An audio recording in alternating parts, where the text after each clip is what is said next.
اعوذ باللہ من الشیطان الرجیم بسم اللہ الرحمن الرحیم السلام علیکم ورحمۃ اللہ وبرکاتہ۔ میں ہوں آپ کی میزبان معصومہ ساجد۔ آج ہم جس اہم ترین موضوع پر گفتگو کریں گے وہ موضوع اوقات نماز ہے۔ تو آج اس موضوع پر گفتگو کرنے کے لیے ہمارے ساتھ موجود ہیں خواہر ابیہا علی بخاری۔ جی خواہر، السلام علیکم ورحمۃ اللہ وبرکاتہ۔ وعلیکم السلام ورحمۃ اللہ وبرکاتہ۔ جس طرح میں نے بتایا کہ آج ہم جس موضوع پر گفتگو کریں گے وہ موضوع اوقات نماز ہے، تو آج اس موضوع کے متعلق میرا آپ سے سب سے پہلا سوال یہ ہے کہ بعض لوگ شیعہ پر اعتراض کرتے ہیں کہ شیعہ حیدر کرار ظہر اور عصر کی نماز کو اور مغرب اور عشاء کی نماز کو ملا کر پڑھتے ہیں۔ تو آپ بتائیے گا اس کے بارے میں کچھ بتائیے گا۔ جی خواہر، آپ نے بہت امپورٹنٹ سوال کیا ہے۔ واقعاً شیعہ حیدر کرار پر یہ اعتراض کیا جاتا ہے کہ وہ ظہر، عصر اور مغرب عشاء کی نماز کو ملا کر پڑھتے ہیں۔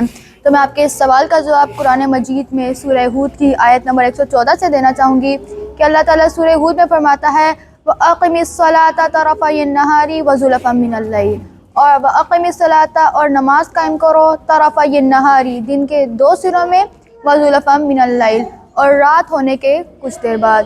یعنی کہ اللہ تعالیٰ فرما رہا ہے کہ دن کے دو حصوں میں نماز پڑھو، یعنی کہ ایک حصے میں فجر کی نماز پڑھو اور دوسرے حصے میں ظہر اور عصر کی نماز پڑھو، اور رات کے کچھ دیر بعد، رات ہونے کے کچھ دیر بعد مغرب اور عشاء کی نماز ادا کرو۔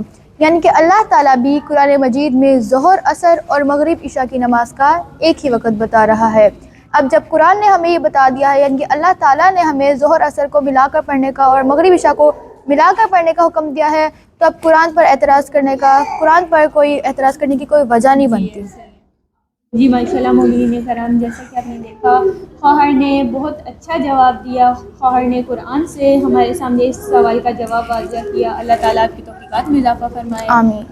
جیسا کہ آپ نے دیکھا خواہر نے ہمیں بتایا کہ خدا سورہ ہود کی آیت نمبر 114 میں فرماتا ہے کہ دن کے دو حصوں میں نماز قائم کرو، ایک حصے میں فجر ادا کرو اور دوسرے حصے میں ظہر اور عصر ادا کرو، اور رات ہونے کے کچھ دیر بعد مغرب اور عشاء ادا کرو۔ یعنی خدا نے قرآن میں نماز کے 3 اوقات بیان کیے ہیں، تو پھر قرآن پر واقعاً اعتراض کرنے کا کوئی بھی جواز نہیں بنتا۔ تو خواہر، آپ نے قرآن سے تو ہمیں اس سے آشنا کر دیا، آپ بتائیے گا کہ حدیث میں اس کے بارے میں کچھ ہے؟ جی بالکل، آپ نے بہت اچھا سوال کیا ہے۔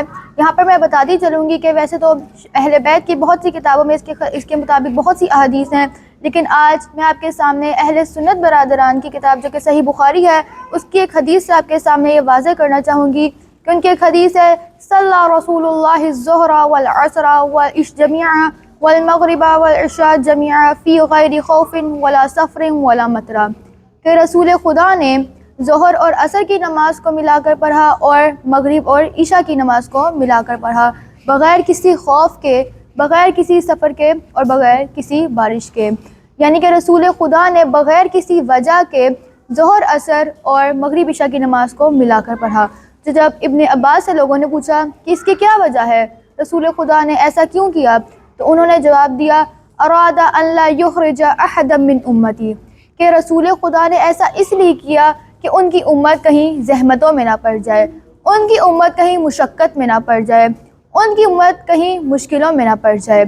واقعاً نماز کو جو ہے، نماز کو ملا کر پڑھنا، یعنی کہ مشترکہ پڑھنا، اس کی بہت فضیلت ہے، اور نماز کے اوقات کی بھی بہت فضیلت ہے، لیکن یہ نماز گزار پر ڈیپینڈ کرتا ہے کہ اس نے نماز کو علیحدہ علیحدہ پڑھنا ہے یا نماز کو ملا کر پڑھنا ہے۔ اب یہاں پر میں ایک اور آپ کے سامنے بات بتاتی چلوں کہ نماز کو ملا کر پڑھنے کا ایک فائدہ بھی ہے اور ایک نقصان بھی ہے۔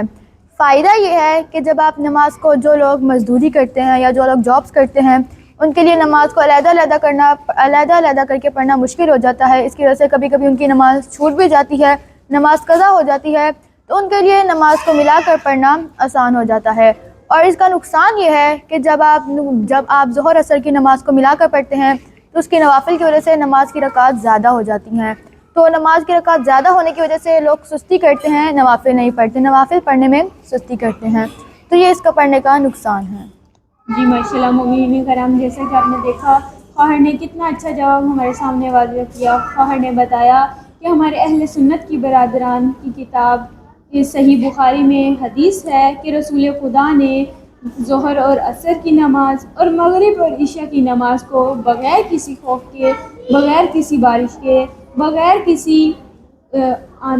کسی بارش کے اور بغیر کسی سفر کے ملا کر پڑھا۔ تو ابن عباس سے اس کی وجہ پوچھی گئی تو ابن عباس نے بتایا کہ رسول خدا نے اس وجہ سے ایسا کیا ہے کہ کہیں میری امت مشقت میں نہ پڑ جائے۔